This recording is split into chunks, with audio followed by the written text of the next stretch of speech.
Está saliendo un orzuelo, me duele mucho el ojo. No te toques. No.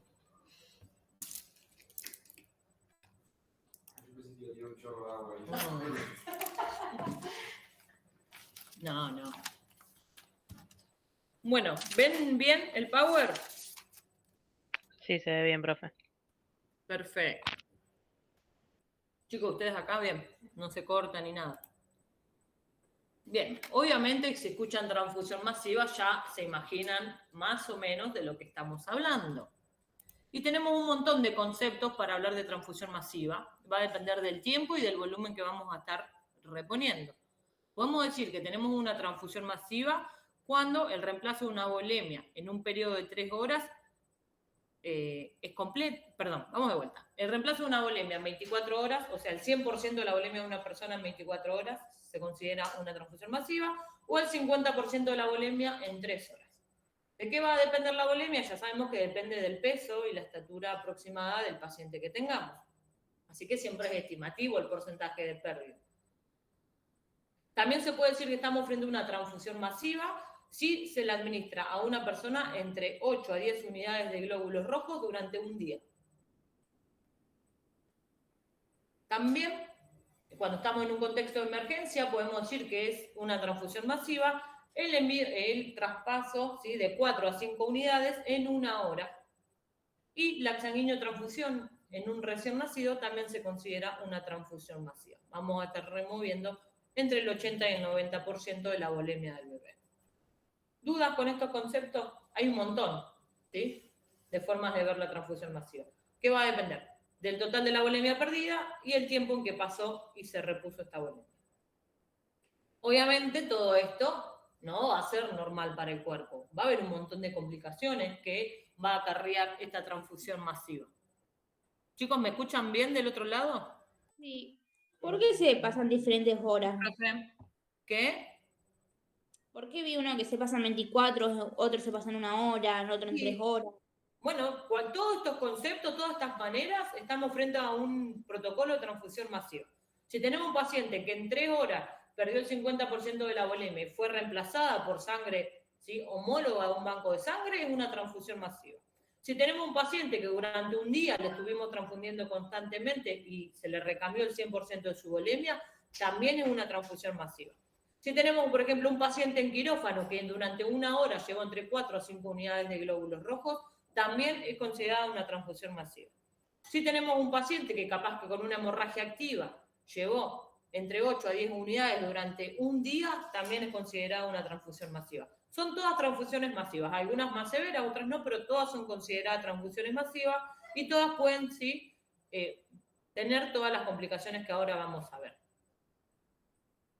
Pero no es que hay un concepto único de transfusión masiva. Todas estas posibilidades se consideran transfusiones masivas. Obviamente va a depender del contexto del paciente. Hola, ¿cómo andás? Para que te anote el presente. Ortiz Sofía. ¿Bien?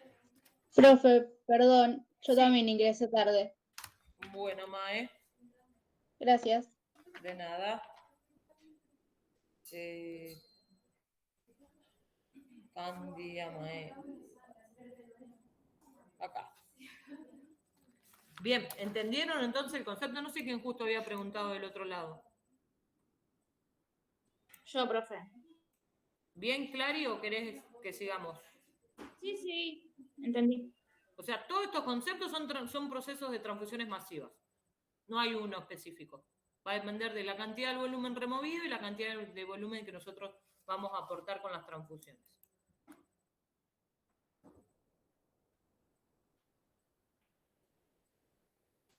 Bien, hay un montón de causas de las transfusiones masivas. Una, pacientes con hemorragias gastrointestinales, los que se conocen como hemorragia digestiva, tanto altas como bajas. Pacientes que hayan sufrido un politraumatismo. ¿Estás bien? Ah, yo te veo medio pálida. ¿Vos? Sí. ¿Pero estás bien? Sí, no estoy bien. ¿Te cortaste algo? ¿Te caíste? Se cayó. Avísame cualquier cosa. Bien. También Hay pacientes en las cirugías cardiovasculares que son sometidos a transfusiones masivas, ¿viste? Que ¿cuántas unidades preparamos para una cardio? Entre 5 y 6 unidades. Algunos las llevan en un periodo muy corto de tiempo, otras en el transcurso de un día y ahí sí ya no entran en un protocolo de transfusión masiva. Obviamente en ciertas neoplasias, pacientes que tienen leucemias, linfomas y demás también suelen llevar mucho requerimiento transfusional. Y en pacientes con hemorragias obstétricas, las hemorragias obstétricas son imposibles de abastecer. Es tremendo lo que corremos con una hemorragia obstétrica. Sí. Porque muchas veces cuesta saber el por qué. Ya ingresan, generalmente si va a la guardia con una ginecorragia o con un sangrado obstétrico, pues ya estás sangrando hace un par. Y porque suelen ser, la mayoría suelen ser cuestiones hemorrágicas. Un quiste hemorrágico en un ovario, las placentas ácretas en las embarazadas y demás. Continuamos. ¿Cómo son las recomendaciones para la transfusión en pacientes que entran en este protocolo de transfusión masiva?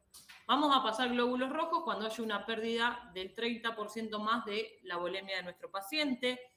Van a indicar plasma fresco congelado cuando el TP y el KPTT estén elevados 1,5 veces del valor normal. Cuando siga sangrando y tengamos que aportar una fuente de fibrinógeno como es el crioprecipitado. Muchas veces no se basan solo en el valor del laboratorio, sino que van evaluando cuánto está tardando ese paciente en la hemostasia durante la cirugía. Generalmente son quirúrgicas las transfusiones masivas. Y vamos a aportar plaquetas cuando el sangrado siga activo y el paciente tenga un recuento de 50.000 o menos plaquetas por milímetro cúbico. Estas son las recomendaciones que hay para la transfusión de los hemocomponentes en pacientes con protocolo de transfusión masiva. Obviamente después se va a ajustar a la clínica del paciente, al diagnóstico previo del paciente, la edad y demás, como todas las indicaciones transfusionales.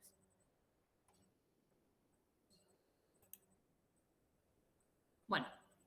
Estamos hablando de una transfusión masiva, algo que no es habitual, recibir tanta sangre homóloga en nuestro cuerpo, y va a estar asociado a un montón de complicaciones y tiene que ver con un montón de cuestiones estas complicaciones. Uno, al exceso de citrato que vamos a estar pasando por todos los hemocomponentes que van a estar anticoagulados. Otro, a todas las lesiones o los efectos que se generan en las células durante el almacenamiento. Y otro, a la temperatura en la que se conservan los hemocomponentes y a la rápida infusión de los mismos en los pacientes. Entonces, en base a todo esto, las principales complicaciones de la transfusión masiva se conocen como una triada letal. ¿Cuál es esta triada letal? La acidosis, ¿sí?, dada por la modificación del pH por los hemocomponentes, que ahora los vamos a ver.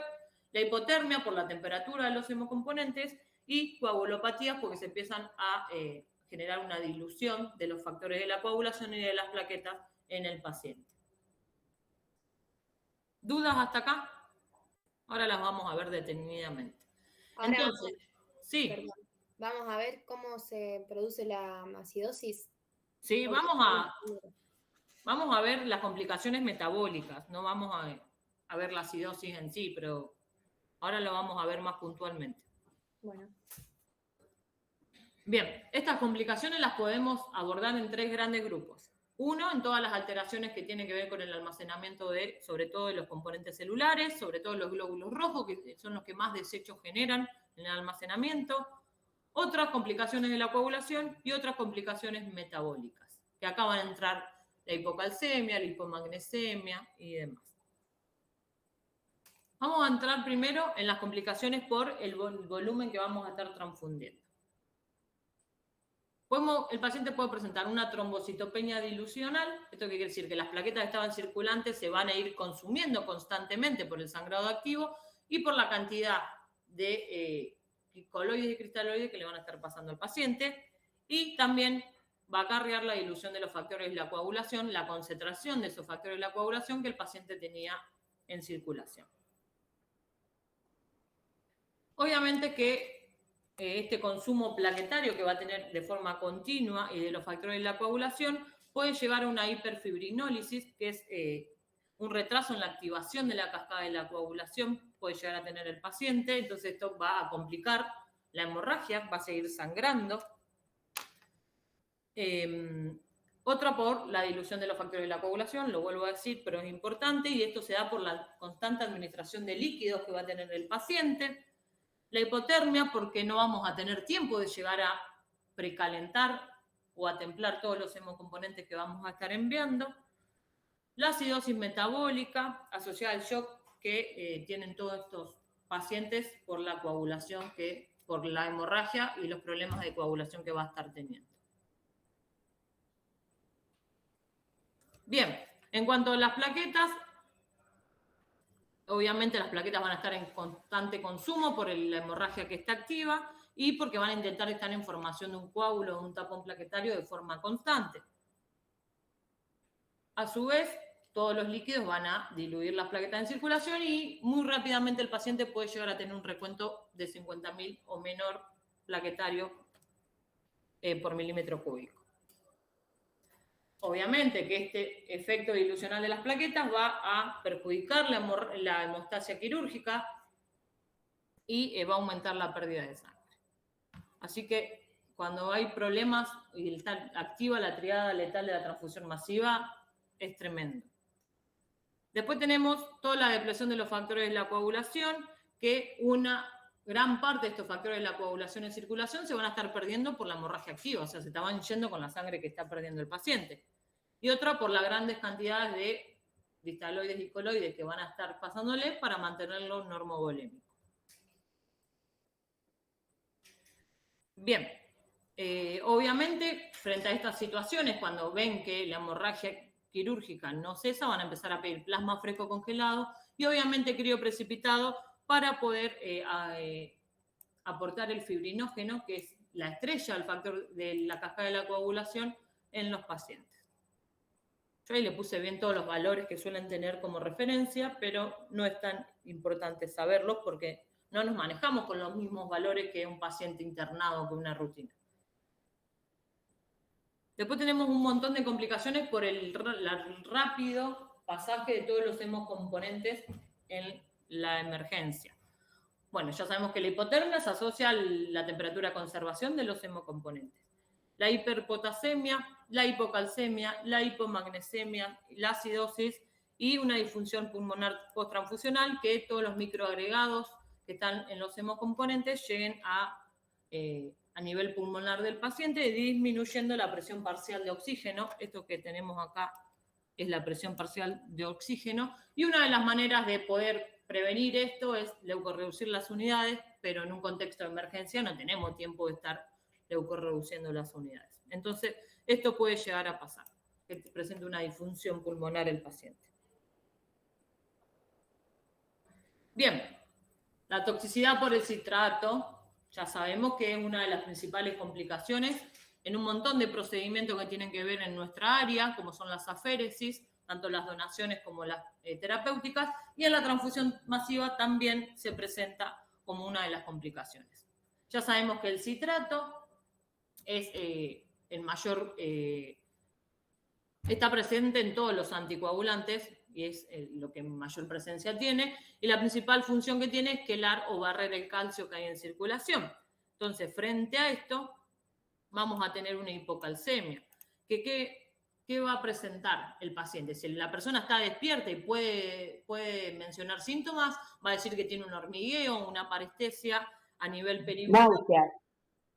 ¿Qué? Náuseas. Bueno, sí, temblores, las náuseas igual tienen que ver con una hipotensión, no por la hipocalcemia. Ah. La náusea es por la disminución de la presión arterial. Temblores y si el paciente... ¿qué? Calambres. Sí, también gusto metálico en la boca.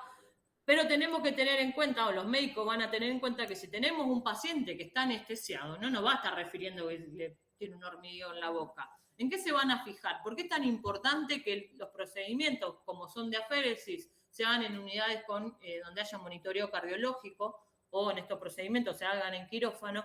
¿Por qué? Porque va a haber una prolongación del intervalo QT en el electro de esa persona. Es la única manera de que el médico, cuando tenga un paciente anestesiado, pueda darse cuenta que puede haber una hipocalcemia, porque hay una prolongación en el intervalo QT del la función cardíaca de ese paciente en ese momento. Y esto se conoce como una pequeña arritmia ventricular. Así lo va a leer el médico. Bueno, más raramente puede llegar a tener una crisis tetánica, que las crisis tetánicas son espasmos musculares que suelen ser muy dolorosos a nivel de las extremidades, pero si está dormido tampoco lo va a poder manifestar, solo van a ver la contracción muscular. Y una fibrilación ventricular en casos muy extremos. Es como un latido inadecuado la fibril. Es algo que va a pasar diferente cuando haya una fibrilación ventricular, que muchas veces puede ser mortal, ese latido inadecuado. ¿Dudas hasta acá? ¿Qué es lo importante entonces de que... bueno, acá estamos en transfusión masiva, pero sabemos que es importante que los procedimientos de aféresis, cuando sean terapéuticos, sean en terapia justamente por esto. Porque sucede esto si el paciente está sufriendo una hipocalcemia. Y si no podemos frenar la hipocalcemia, puede llegar a un paro cardíaco. También puede presentar una hipomagnesemia, y la importancia de la hipomagnesemia es que participan muchos procesos bioquímicos de nuestro organismo y va a favorecer también, si hay un exceso de magnesio, a complicaciones cardíacas. La vez pasada tuvimos a la mañana y había una chica que quería donar plaquetas por aféresis y Nico nos había explicado eso. ¿De la hipocalcemia? Bueno, cuando están donando, el donante se da cuenta si tiene un hormigueo, siente el gusto metálico y demás. Lo puede manifestar, pero cuando tiene un paciente anestesiado o que está en coma, como suelen ser los pacientes de recambio plasmático, pacientes en una transfusión masiva, la única manera de poder monitorear esto es mediante, el control cardíaco en los monitores. ¿Y la hipomagnesemia cómo se manifiesta? En realidad lo van a ver mediante lo mismo si el paciente está dormido. No va a presentar, por ejemplo, en una aféresis no hay hipomagnesemia. Hay en una transfusión masiva porque hay un exceso de potasio, de magnesio, perdón. Ahora vamos a ver el potasio, por el almacenamiento de los hemocomponentes. Pero esto es lo único que nosotros podemos revertir con el glucanato de calcio. Nosotros no, el médico tratante. Esto es algo que tienen que controlar, que no presente más complicaciones cardíacas. Y en cuanto al potasio, esto se da por la transfusión excesiva de glóbulos rojos. Es algo que van a liberar los glóbulos rojos en el plasma, ¿sí?, que están resuspendidos en el almacenamiento. Y mientras más tiempo pase en el almacenamiento de la unidad de glóbulos rojos, va a haber más desechos de almacenamiento y a su vez empiezan a romperse estos glóbulos rojos, y cuando hay una lisis de glóbulos rojos también se libera mayor cantidad de potasio. Bueno, y una de las maneras de poder ver si hay un exceso de potasio es que también el paciente puede llegar a tener una arritmia ventricular y un posible paro cardíaco. O sea, es muy complicado. Trae muchas complicaciones la transfusión masiva. En cuanto a todas las alteraciones ácido-base, ya sabemos que la sangre tiene un pH de 8. No sé si saben, si no se lo estoy comentando. ¿Conocen cómo es la escala del pH? Que va del 0 al 14, siendo un pH de 7. El pH es la concentración de hidrógeno que hay. El 7, cuando hay un pH de 7, estamos en un... No tengo fibrón, si no lo escribiría. Estamos en un pH que es neutro, ¿sí? Si tenemos de 0 a 7, estamos en un pH ácido, y si tenemos mayor a 7 hasta 14, en un pH básico, o alcalino, mejor dicho. Entonces, cuando hay alteraciones a nivel del ácido base, tiene que ver con esto, con el pH que va a modificar el cuerpo. Esta concentración de hidrógeno va variando dependiendo de la sustancia que estemos hablando. Pero ya sabemos que la sangre tiene un pH de alrededor de 8. Bueno, el mayor problema son los glóbulos rojos, son los que más complicaciones acarrean. Y el metabolismo del eritrocito, mediante el almacenamiento se ve reducido, sí, considerablemente. Entonces genera un montón de cambios a nivel físicos y químicos, como la disminución del pH por acumulación de ácido láctico. ¿Saben lo que es el ácido láctico? No. Bueno, el ácido láctico se produce en todos los tejidos y generalmente en los tejidos musculares y en los glóbulos rojos. Viste que cuando pasás de ser totalmente sedentario a hacer muchísimo ejercicio de la nada, se puede depositar una cantidad de ácido láctico en los riñones y puede hacer una insuficiencia renal aguda. ¿Por qué? Porque empiezan a romperse las fibras musculares, por eso hay que tener cuidado. O sea, hay muchos casos, capaz escucharon uno, por eso se lo menciono. Bueno, cuando hay ruptura o en los glóbulos rojos o a nivel muscular, del tejido muscular, se libera este ácido láctico, por ende va a aumentar cuando disminuye la oxigenación a los tejidos. Hay un montón de servicios que manejan las hemorragias y la disminución del oxígeno en los tejidos midiendo el ácido láctico y no basándose en el hematocrito, que va a estar totalmente diluido por la cantidad de cristaloides y coloides. Por ende piden ácido láctico, por ejemplo. Si está muy aumentado significa que hay poca oxigenación en los tejidos. Es otra valoración de hemorragia que se puede utilizar. O sea, si el ácido láctico está aumentado, Es porque disminuyó el nivel de oxígeno en el tejido. ¿Dudas del aquí?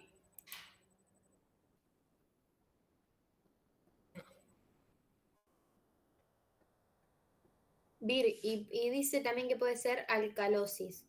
¿Y eso cómo se da? ¿Saben? Porque aumenta. Sí, pero ¿por qué se da?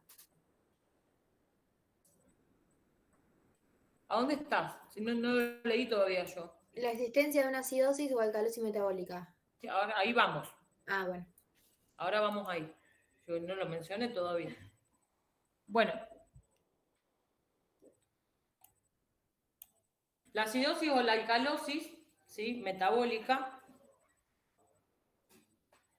bueno, también puede aumentarse el pH por un montón de otras cuestiones, pero hay que tener en cuenta que la mayoría de los pacientes van a estar en un estado ácido, pero si están en un estado de alcalosis metabólica, es complicado para los pacientes que tienen insuficiencia renal.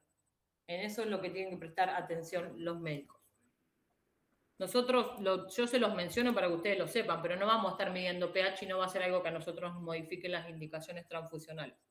¿Sí?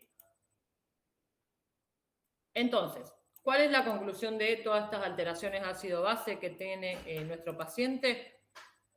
Que van a ser totalmente complicadas y severas dependiendo del estado general del paciente. Si ingresa un paciente joven sin comorbilidades porque tuvo un politrauma, posiblemente ninguno de estas variaciones ácido-base genere una complicación en sus tejidos.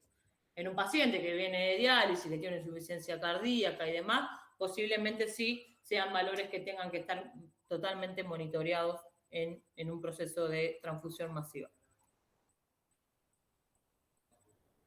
Bien.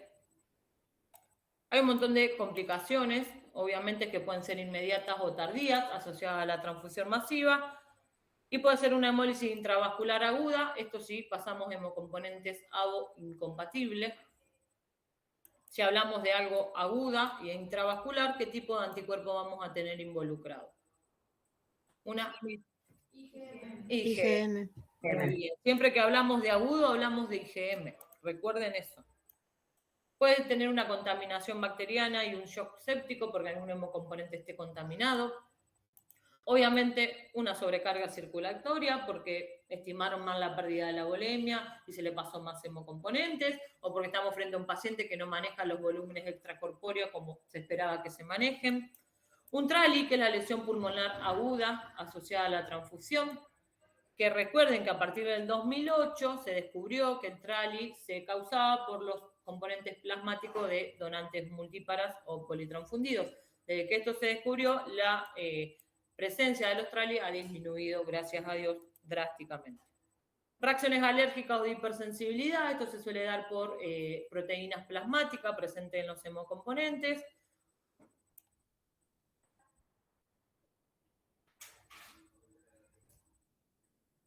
Profe, ¿cómo sería hipersensibilidad? Es una reacción alérgica. Es lo mismo, lo puse como las dos maneras que la pueden llegar a encontrar. Ah, bueno. Y en cuanto a las complicaciones tardías, bueno, estos pacientes suelen tener una mayor tendencia a tener una infección, no solamente por la transfusión, sino por todo lo que se le está pasando extracorpóreo, por ende pueden hacer una septicemia. Obviamente pueden presentar de 2 a 4 días posterior a la transfusión masiva una trombocitopenia o plaquetopenia, y también se puede dar porque por la infección o por las heridas o por un sangrado activo. Recuerden que la refractariedad plaquetaria tiene un montón de causas no inmunes que tienen que ver con la condición del paciente. Las infecciones son una, que aumentan el consumo constante de plaquetas, y obviamente una herida que esté sangrando también. Reacciones hemolíticas tardías. Si hablamos de hemólisis tardía, estamos hablando de la presencia de una inmunoglobulina de tipo G, que posiblemente nos comimos porque estamos en una transfusión masiva, estamos en un contexto de emergencia. Y enfermedades infecciosas transmisibles por transfusión. Con el uso de la biología molecular, por suerte han disminuido casi a cero las enfermedades transmisibles por transfusión, pero bueno, es una de las posibles complicaciones que presenten los pacientes en cualquier tipo de transfusión y obviamente en una transfusión masiva. ¿Dudas? ¿Me podés decir de vuelta los valores que los estaba recibiendo y se me pasó? ¿Qué valores? Los valores para la transfusión masiva. Bueno, los glóbulos rojos, si hay una pérdida del 30% o más de la volemia. El plasma, si el TP o el KPT están elevados 1,5 veces del valor normal.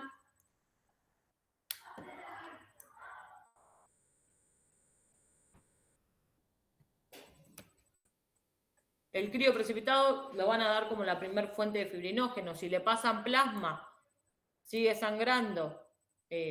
Muy rara vez piden fibrinógeno en los laboratorios. Entonces, si ya con dosis de plasma el paciente sigue sangrando, ahí optan por pasar crío, que le va a aportar el fibrinógeno, importantísimo en la cascada de coagulación. Y plaquetas si están en 50.000 o en un recuento menor con un sangrado activo. O sea, esos parámetros son para transfusión masiva. Sí, estamos en transfusión masiva. O en una hemorragia activa. Que bueno, todas las transfusiones masivas hay una hemorragia en el medio.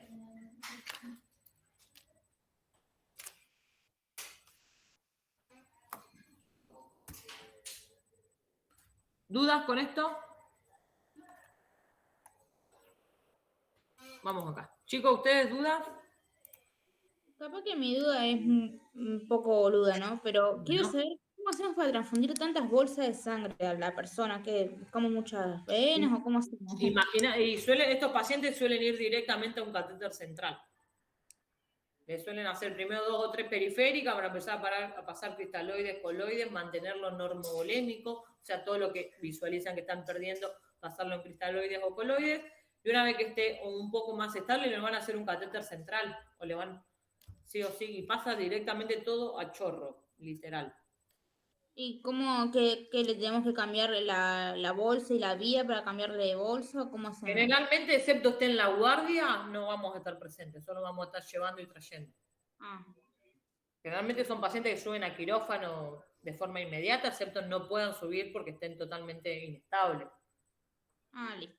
Pero Gracias. generalmente, a lo sumo, purga todo y te vas y ellos van conectando y desconectando. Realmente no estás presente porque es imposible. Tienes que tener 3 o 4 personas en el banco. ¿Bien? ¿Alguna duda? Bien. ¿Qué es lo importante de la transfusión masiva? Saber que existe una triada letal y las complicaciones que puede tener el paciente. Nada más. Obviamente el concepto de qué es una transfusión masiva. Después hay un montón de lugares que tienen protocolos de trabajo en transfusión masiva, que es cada 4 o 5 unidades de glóbulos rojos llevar una dosis de plasma y después aportar el crío precipitado. Pero bueno, eso va a depender de dónde trabajen y si se ajustan o no los protocolos a la manera de trabajar del lugar. Generalmente, si están los martes o los jueves a la mañana, han llevado sangre a las cardiovasculares. Son las principales transfusiones masivas que tenemos. Después, si esos pacientes en el quirófano se llevaron las 5 o 6 unidades que le preparamos, a la tarde le empezamos a llevar plasma, después plaqueta, después crío, pues siguen sangrando en el lecho quirúrgico. Bien, ¿dudas? ¿Alguien se conectó recién que no le haya tomado la asistencia? Vir, Sí, Ortigo. yo me conecté 5 y algo porque se me cortó la luz. No pasa nada, ahí te pongo el presente. Bueno, gracias, Vir. De nada. Lola Barberi, sí, también. Ahí te pongo el presente, Loli. ¿Alguien más? Bueno, para los que recién se conectaron,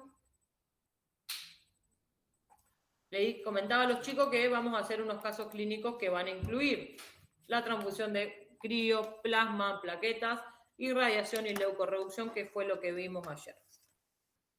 Ahí lo estoy abriendo. Para ustedes tengo copias acá.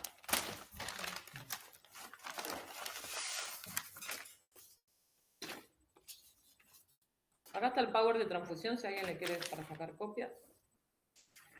Bueno.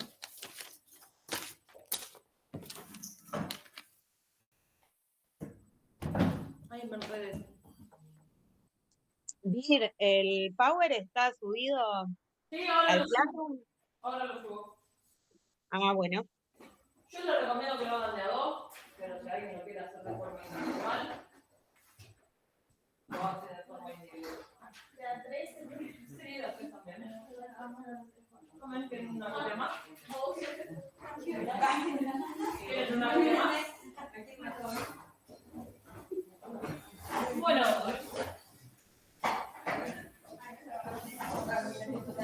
Vamos a leer los primeros casos. Chicos, ¿ustedes lo ven bien del otro lado? Sí. ¿Lo podés poner un poquito más grande, Vir? Sí, profe. Bueno, vamos más grandes.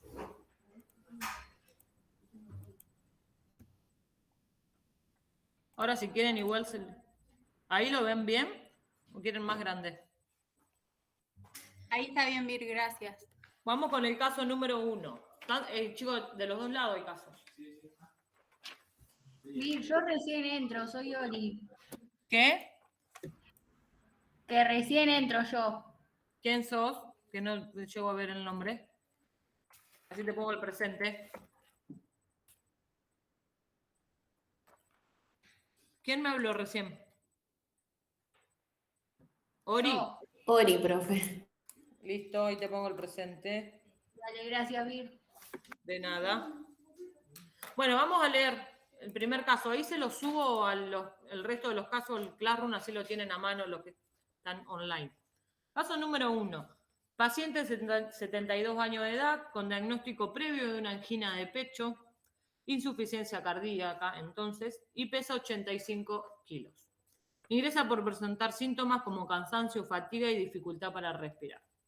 Le hacen un laboratorio de control y este paciente tiene 21% de hematocrito, 7,2 gramos por decilitro de hemoglobina, 120.000 plaquetas, un TP de 14 segundos y un KPTT de 30 segundos. Bueno, la primera pregunta es si tiene alguna indicación transfusional, si es afirmativa de qué hemocomponentes, cuántas unidades sería esa indicación y justificar por qué sería necesaria transfundir.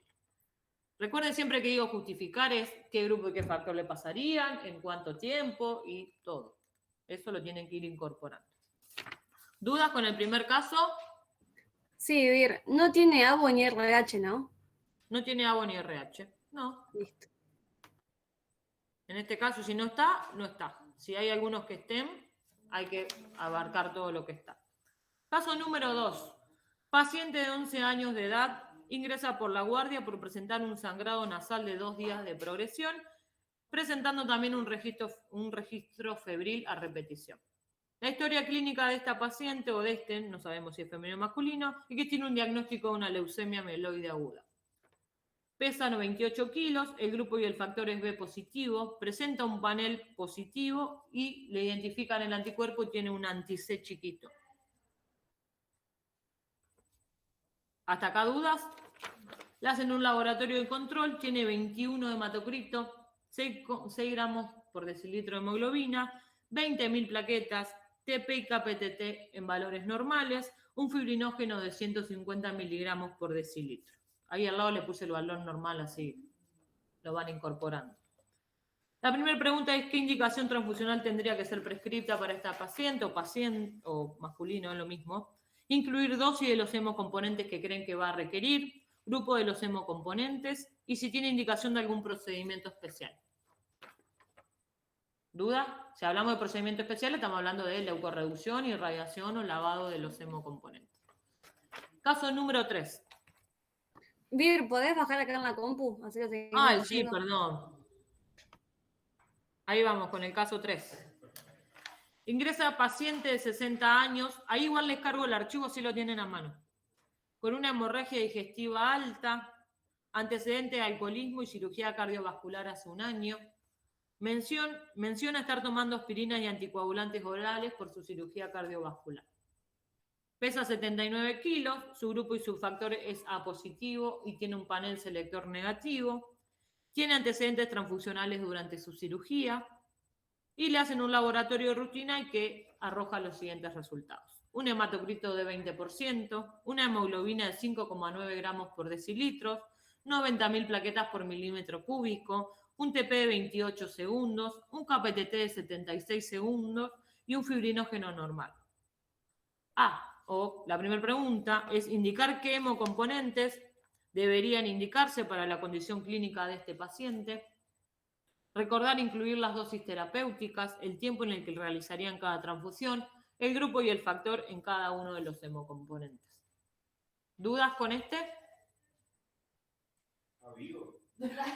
Todavía tiene condiciones para estarlo. Este es el más fácil de todos, pero necesario que lo incorporen. Caso número 4 y último. Ingresa paciente de 32 años, femenina, embarazada de 29 semanas, con una hemorragia ginecológica activa, sin antecedentes transfusionales y con una segunda gesta que es la que está cursando. Ingresa con un laboratorio de control de 23 de hematocrito, 7,1 gramos por decilitro de hemoglobina, 102.000 plaquetas por milímetros cúbicos, un TP de 12 segundos y un KPTT de 30 segundos. Le hacemos los estudios en el banco de sangre y arroja que la mujer es ORH negativo y presenta un panel negativo. Y la pregunta es: ¿qué hemocomponente deberían transfundirle? ¿Qué debemos tener en cuenta ya que nuestra paciente está embarazada?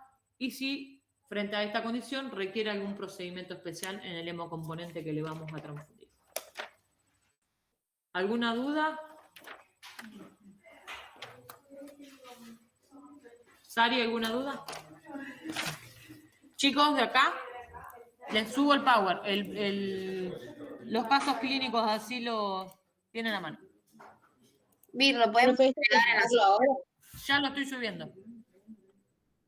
Si hay ¿qué me preguntaron? Sí, hay que entregarlo ahora. Idealmente, termínenlo ahora. Si se hace más tarde, me lo mandan luego. Mandármelo nuevo es antes de la clase. El martes recibí un batallón de trabajo y no los pude leer antes de la clase. No me sirve que me lo manden ese mismo día, pues la semana que viene lo vamos a corregir. A ver, quiero ver si es este. Sí.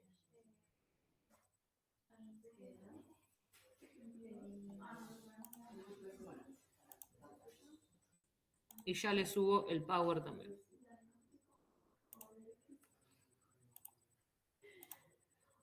Ahí le subí al Classroom, si quieren, yo les dejo abierto igual acá. Ay, que no lo van a llegar a ver ahí.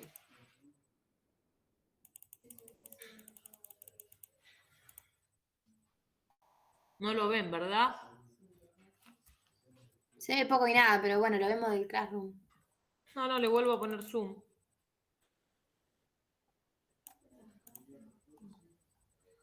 Les dejo el caso 1. Primero, si quieren que lo corra, lo corro.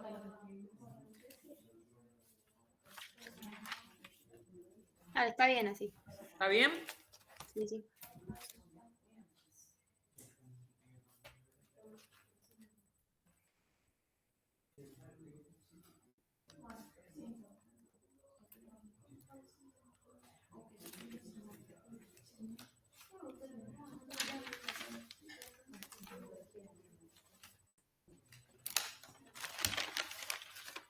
Fiore, ¿lo vas a hacer solita?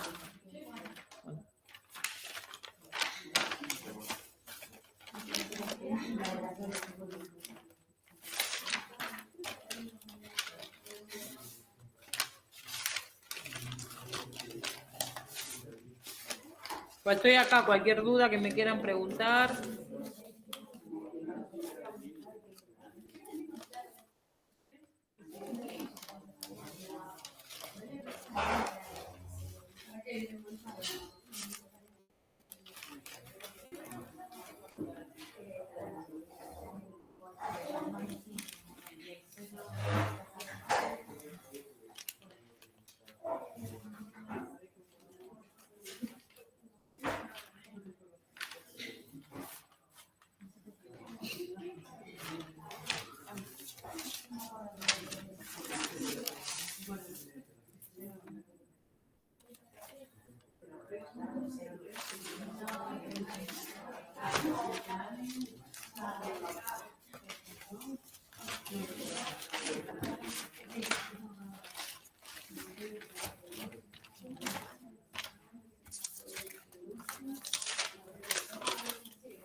La una, otra pregunta, ¿qué grupo es factor? No, porque no tiene. Pongan el hemocomponente nada más. Si ahí diría que el paciente B positivo, sí, pero no dice nada. Ahí me abrí. Zaire.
Dir, tengo una duda. Dime. En el caso 1, como no tenemos ABO ni RH, pero no es una emergencia, ¿le podemos pasar cero negativo sin ningún problema si hay? O empezamos con el positivo también igual. No hay ninguna emergencia, es una rutina, me parece. Entonces, Negativo podemos pasar entonces. si no tenés el grupo y el factor, no menciones los grupos y los factores. Ah, no, pero la pregunta. Ah, no la pregunta. No, no pregunta. Ah, listo, listo. Si no, ponés tomar muestra, estudiar agua, RH, pasar. Podés ponerlo así. Si no. Listo. Listo. Ereñu.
¿Me hablaste, Eli? Ah.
Sí. ¿Los valores del segundo caso están muy bajos por ser un paciente con leucemia o es ese que estaba ahí? No, caso 2. Y pero un paciente pediátrico manejan unos valores un poco más altos. Claro. Si ahí van a poner la transfusión de glóbulos rojos, justifiquen por qué lo transfundirían. O sea, está bajo por ser un paciente pediátrico. Y está bajo, tiene 6 de hemoglobina. O sea, yo ahí lo que yo pondría si fuera ustedes. Se lo subo a 8, 9. No, hombre. Yo le pondría, hay un sangrado activo, está con una epitaxis de 2 días de progresión. Por ende, más sangre va a seguir perdiendo. Yo diría, lo que yo pondría es, me fijaría si tiene alguna sintomatología asociada a anemia y lo transfundiría de rojo. Pero primero me ocuparía de epitaxis que tiene. ¿Sí?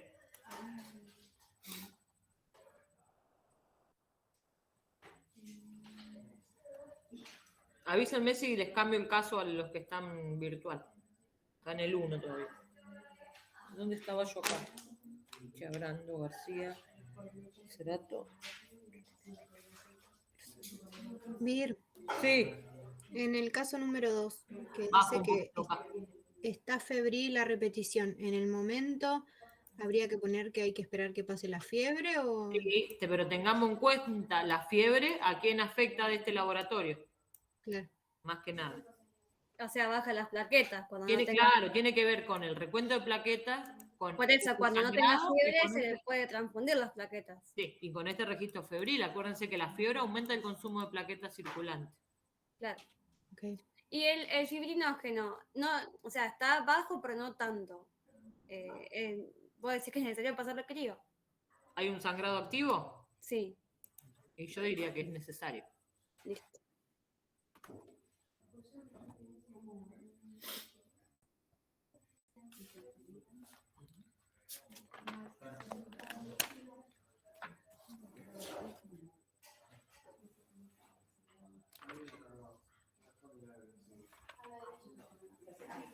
Acá sería esta por ahí. ¿Qué? ¿El baño? Acá al lado hay uno. Longo, a ver.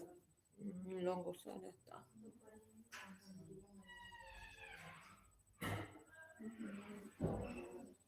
Está acá, un segundo. sigamos.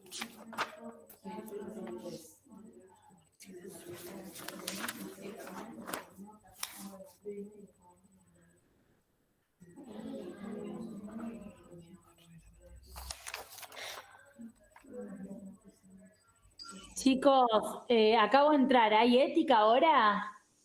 Oli, ¿sos vos? Sí, perdón, no llegué antes, Vir. No pasa nada, ahora te pongo el presente. Listo, perdón. ¿Y ahora tenemos ética en esta misma? A las 7 de la tarde. Ah, ok, listo. Ahora Genial. estamos haciendo estos casos clínicos, si te querés poner a hacer. Ya me meto entonces. Está el archivo en el Classroom, si no lo estoy compartiendo. Listo. Ah, pues no te veo la pantalla, Vir. ¿No me ves? A ver. No. A mí capaz que no me ves porque está el Google. A ver.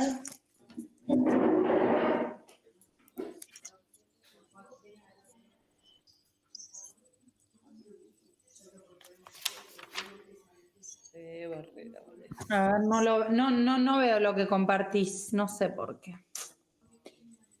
Debería aparecerte. No, a ver, ahora me desconecto y me fijar, a ver.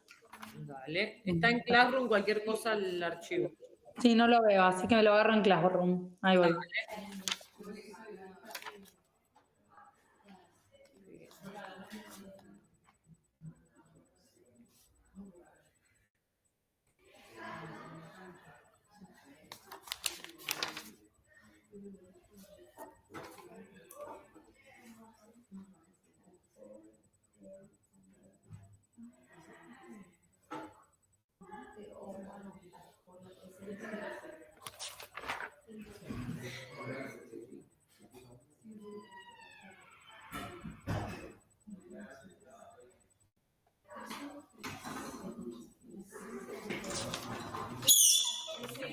Y anda así como puede esa puerta.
¿Les molesta que hablen tanto? Voy y me...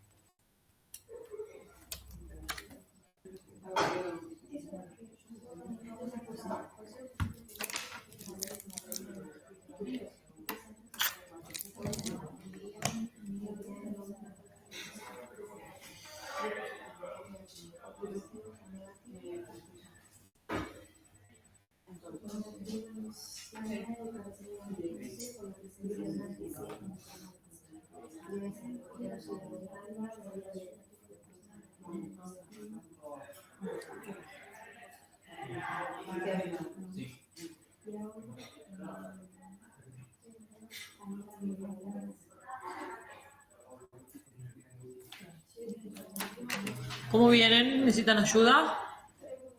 Tengo una duda fuerte. Voy.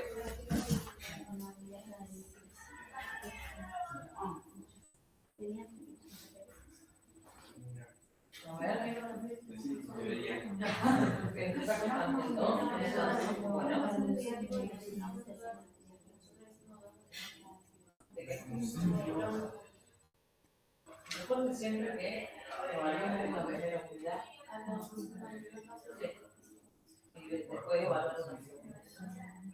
Yo diría que lo primordial acá es evaluar, cesar el sangrado. Lo primero que pasa con glóbulos sigue con la mitad sin azar, muchas veces con perímetro. No, sí, eso también lo hablamos, pero evaluar es eso.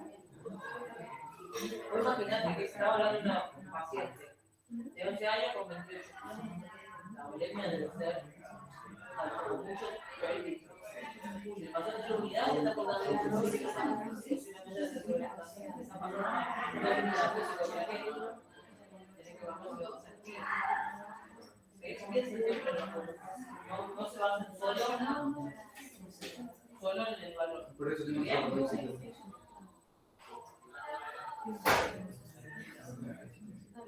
Confúndanse, es ahora. A ver.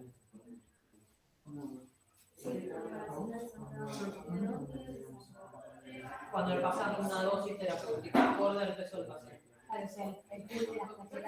En este caso 2, en este caso, ¿cuánto viene teníamos? Se estima que puede pasarle 3 unidades, que es la dosis acorde al peso del paciente, o mucho más. Sería una opción que puedan evaluar, sí. Pero recuerden que hay un montón de factores que van a ayudar al consumo de las prácticas. Uno que es que la paciente tiene un registro febril a repetición. Posiblemente, si esta fuera una paciente que no tenga fiebre, levante simplemente. Pero si yo le hago un de plaqueta y a las 3 horas levante fiebre, posiblemente consuma. Es decir, no llega a 50.000. ¿Bien? Siempre tengan en cuenta. Deducir un pulgue y lo beneficiario. Recuerden siempre destacar los puntos relevantes de cada caso. En base a eso empezamos a ver las indicaciones. ¿Alguien habló acá o no? No. No sabemos cuánto le vamos a aumentar. Ahora tenemos otro dilema. Ahora vemos. Y ahora vamos a seguir debatiendo.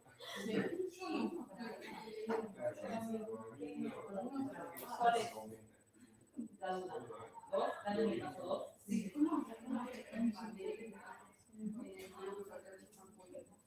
¿Qué afectaría? ¿Qué afectaría este paciente? Tenemos que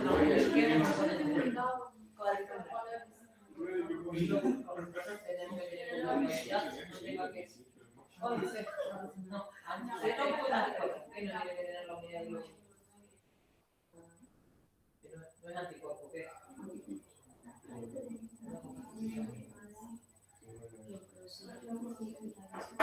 Si esta paciente pasa a ser una emergencia y no tiene prueba de tiempo de hacer una prueba de compatibilidad, saben que la unidad tiene que ser carente de qué volumen de antígeno. Tener el notipo extendido. ¿Qué?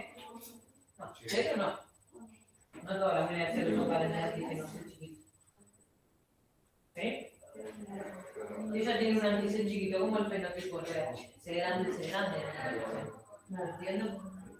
Entonces no se sabe que también da igual. ¿Bien, Flores, o te confío? ¿Qué tiene la paciente? ¿Qué es esto? Este antígeno no tiene. Un anticuerpo irregular. ¿Qué antígeno? ¿Por qué antígeno se pone un anticuerpo?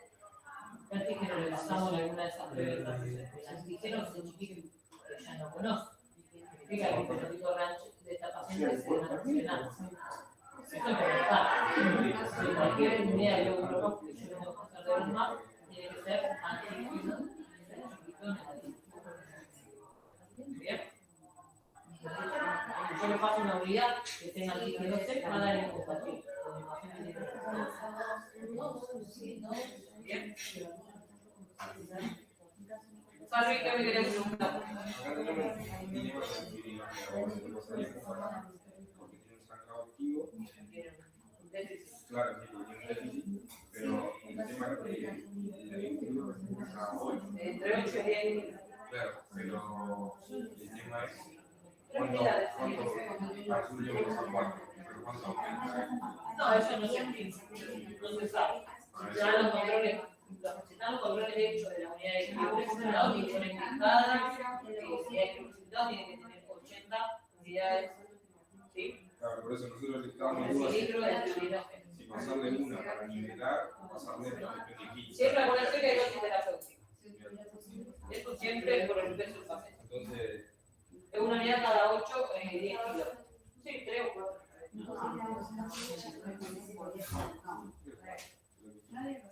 Vir, Sí. te hago una pregunta. Bien.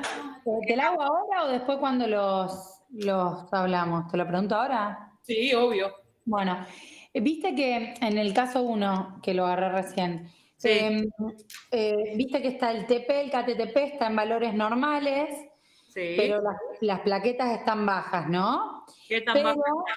Pero es un paciente con cardiopatía. Bien.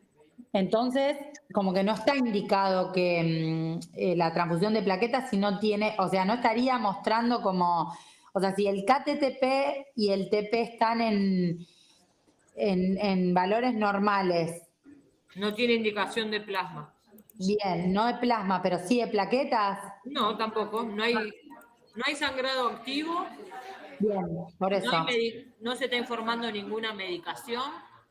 Bien. Así que las plaquetas no están en indicación transfusional aún. Perfecto. Yo tengo también una duda. A ver, ¿en qué caso? En el caso 3, en el TP y el KPTT están elevados, o sea que está anticoagulando el paciente.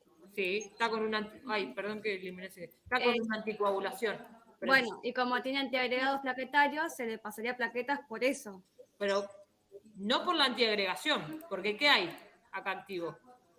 Una hemorragia. Hay una hemorragia activa. Entonces sería por la hemorragia y no por la anticoagulación. Sería, no, las plaquetas, esto es para el plasma. Y las plaquetas voy a tener en cuenta esto y esto. Listo. Vir, entonces cuando yo tengo modificado el TP y el KTTP es, digamos, ahí veo si es indicación de plasma o no de plaquetas. Bien, listo. Las plaquetas con las plaquetas. Listo, estamos, gracias. De nada. Vir. Sí. Yo, la verdad es como que estoy en el 2. Tengo una idea, pero no sé cómo explayarme bien. Entonces, no sé si poner lo que sepa. Todo lo que vos, todas las ideas que tengo. Ok. ¿Me las querés consultar? Me las consultás. Si no, después me las enviás y después las vamos a corregir. No se hagan problemas. Dale, quiero saber algo sobre, no sé, creo que nunca hice un caso clínico sobre esto. Al tener anti-C, o sea, ¿cómo pongo? ¿Para qué es relevante este anticuerpo? ¿Para qué hemocomponente? Para glóbulos rojos. Bueno, Y yo tengo que poner que una unidad que no tenga antígeno C. exacto. Ah, listo. O con prueba de compatibilidad negativa, si no tenés las unidades fenotipificadas. Ah, bien. Es lógico, pero bueno, es para que vayan incorporando cada vez más. Claro, porque digo, eso nunca lo tuve que aclarar, pero viste, no sé. Sí. Vir, una pregunta. Bien. En el 2, ¿es necesario transfundirle crío precipitado? Para que se me... Porque yo tenía anotado que el valor de corte era 150. No, el valor normal es este. ¿Pero qué tiene esta niña?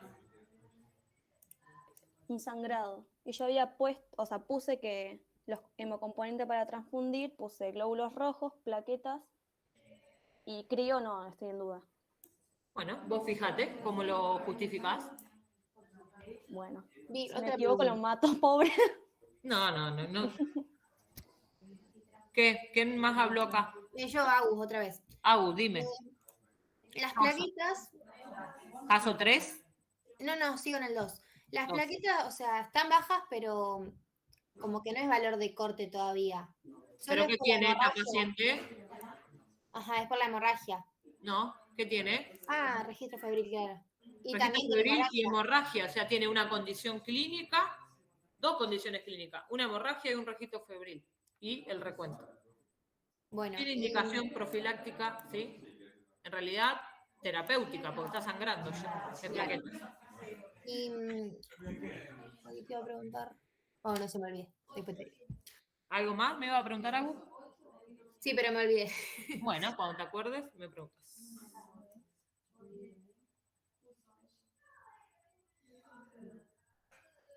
¿Alguien más estaba por preguntar algo o...?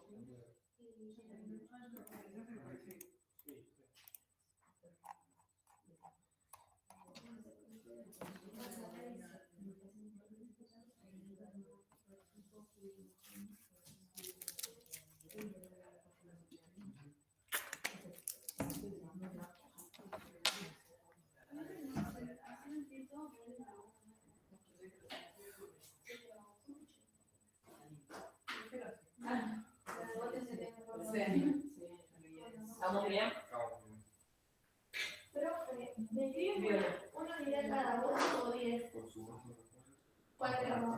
Para mí, hoy en día se usa una cada 10.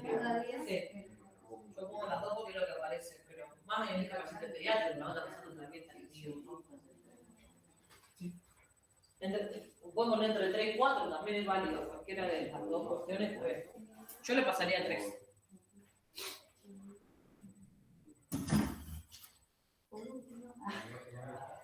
Vir, Sí. en el caso número 2, ¿se puede poner, se puede Ahí. pasar medio producto de aféresis? Sí, se le podés ponerle, en realidad no tenés que poner medio producto de aféresis. Producto de aféresis equivalente a 3 unidades de plaquetas. Ah, ok. No sabía si se podía reducir aún más el producto de aféresis. Sí, se puede dividir lo que más quieras. Gracias. De nada.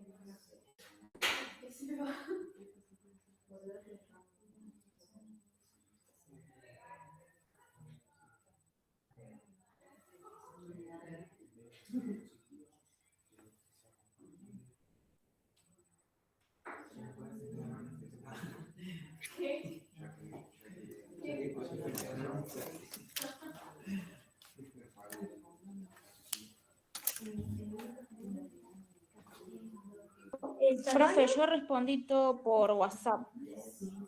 Sí, ya me acaban de llegar todo. ¿Alguien más iba a hablar?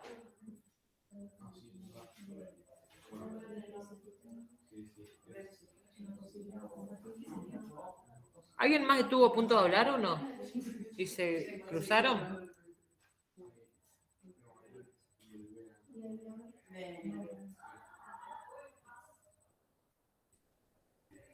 Bueno,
Si vos le pedís, tiene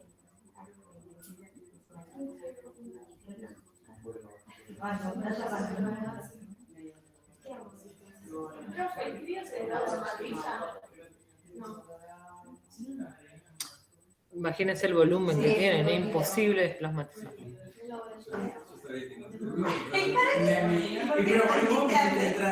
¿Por qué lo desplasmatizarían? ¿Qué vir? pero no sabíamos qué ponerle, si no era un compatible se había que desplasmatizarlo. Excepto sea un neo. Claro, además sería un poquito de Sí. ¿Qué, Oli? ¿Hablaste? Que ese es el caso 2, ¿no? O sea, al tener leucemia, ¿hay que desplasmatizarlo? No, preguntaron si el crío se podía desplasmatizar. Si había agua compatible. A las plaquetas, o sea, por ser un paciente con leucemia, ¿se desplasmatizan o no se lavan? Idealmente, por el grupo y el factor de esta paciente, habría que pasarle plaquetas ABO compatibles. Si no hay, sí. Ok, listo. Perfecto.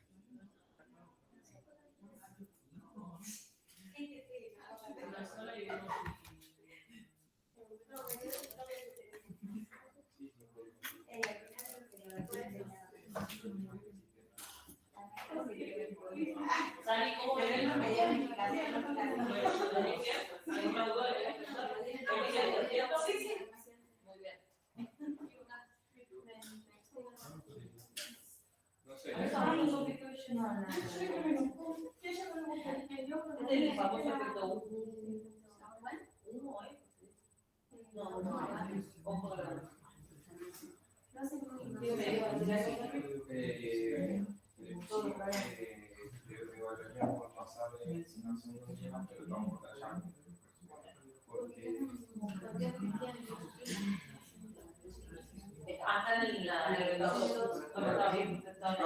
porque estaba diciendo No, sí, yo podría eso.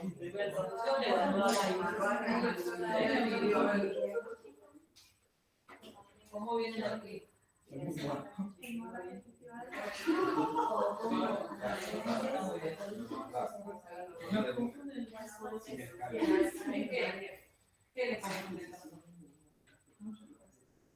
¿Cuál?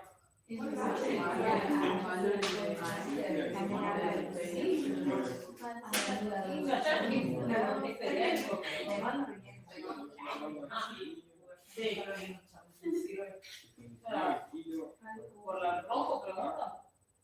Sí, ¿qué tiene que evaluar? ¿Qué hay? Bueno,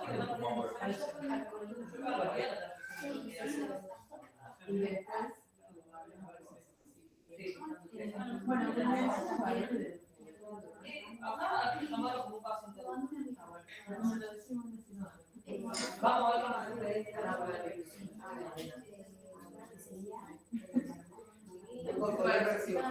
y vamos a sacar la y todo eso.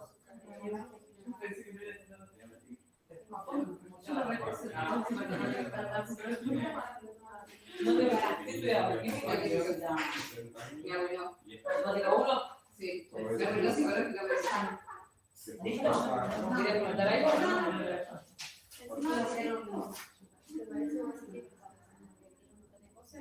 ¿Bien? Sí.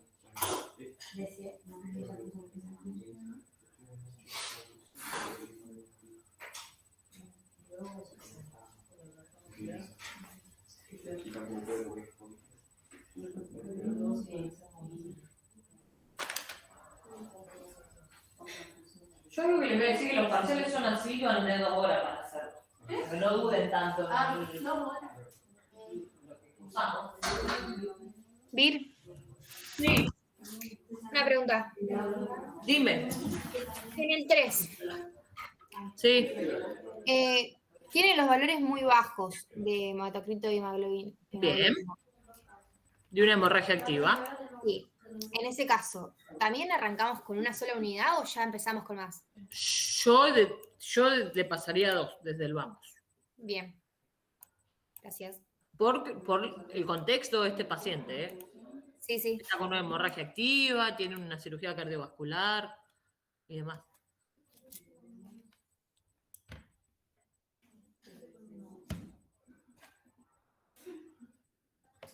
Vir, una pregunta. Sí. En el caso 2, el nene de la leucemia. Sí. Para pasarle plaquetas, porque dice que pesa 28 kilos, ¿directamente se le pasan 3 unidades? Sí, siempre recordemos que tenemos un sistema numérico decimal, del 0 al 9. El 5 es del 5 para arriba, es para arriba. Listo. ¿Cómo? No entendí bien lo que dijiste. ¿Cómo es? Tenemos un sistema decimal de número, del 0 al 9. Todo lo que está del 5 para arriba, estiramos para arriba, y lo que está del 5 para abajo, estiramos para abajo. Listo. Nada, eso. A ver, no duden en los redondeos.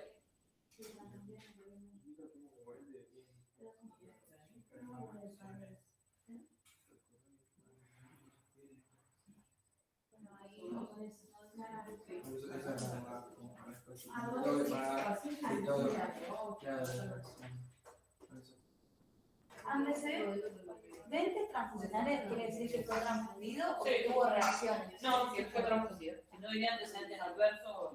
Claro.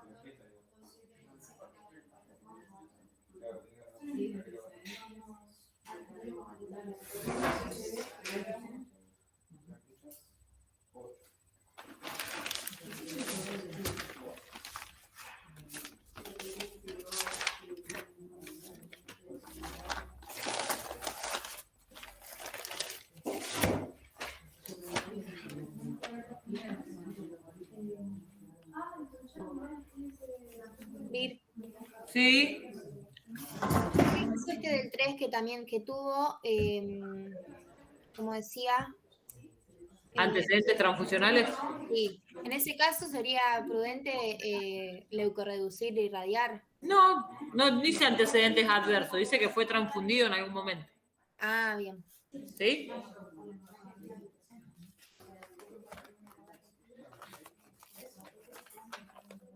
Vir, una pregunta más. Con respecto al caso 2, sí. Las plaquetas, ¿tienen que estar irradiadas por un posible trasplante de médula o no? Sí, tienen que ser irradiadas y también por el diagnóstico de mi paciente. Listo. Vir. Oli. En el caso 3, viste que dice justamente esto de antecedentes, que lo da como dato, antecedentes transfusionales. Es como que para no sensibilizarlo, yo primero intento con A positivo, digamos. No estamos en ningún contexto de urgencia, así que siempre respeten el isogrupo del paciente. Eso. Voy.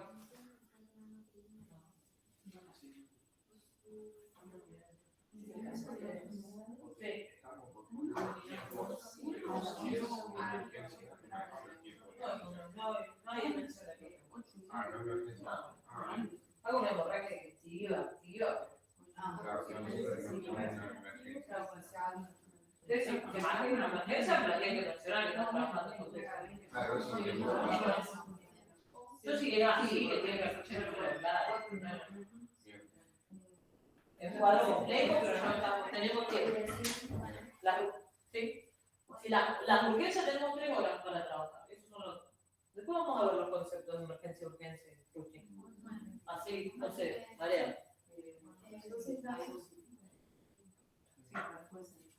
¿Cómo vienen aquí?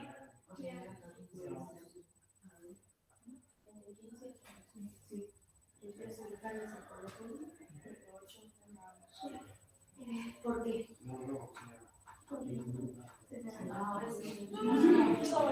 Especialmente unidad de doctor, población 4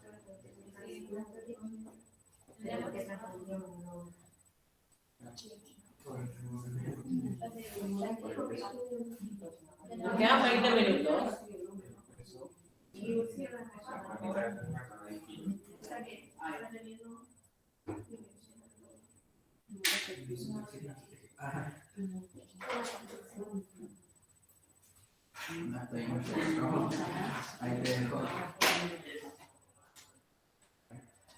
Si todas se quieren quedar después con el escrito, una mándenme con el nombre de las primas de las otras. Todas si quieren conservar el desarrollo del